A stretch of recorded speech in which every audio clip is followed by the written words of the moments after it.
Naše televize už podruhé uspořádala pro diváky pochod na Radyni. Po dobytí zříceniny všechny přivítal sám hradní pán Radouš. Svoje umění předvedli šermíři a samozřejmě nechyběla ani kapela.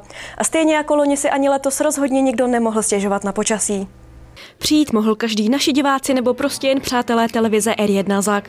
Poté, co lesem vystoupali až ke zřícenině nad Starým Plzeňcem, je přivítal sám legendární pán hradu, obávaná Nestvůra Radouš. Tentokrát se ale k návštěvníkům hradu choval přátelsky.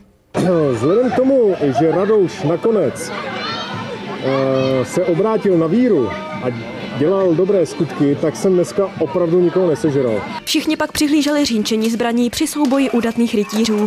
Vítězem, kterého odměnila růží sama královna, ale mohl být jen jeden. Zvítězil samozřejmě ten nejlepší a ten bude po právu odměněn. Bylo to složitě všechny rozbít, ale mojí postavou, když mi říkají medvídek, tak je to pochopitelný. Vystoupat na Radyni prostě v sobotu stálo za to. Líbilo se mi to moc, povedlo se počasí a už dlouho jsem na takové akci nebyla, takže asi budu chodit pravidelně. Moc se mi to líbilo. Bylo to nádherný, taky se mi to líbilo a prostě jako ty šermíři, ty efekty a to moc pěkný to bylo. Opravdu jsem spokojený. Lucie Podlešáková, R1 Zak.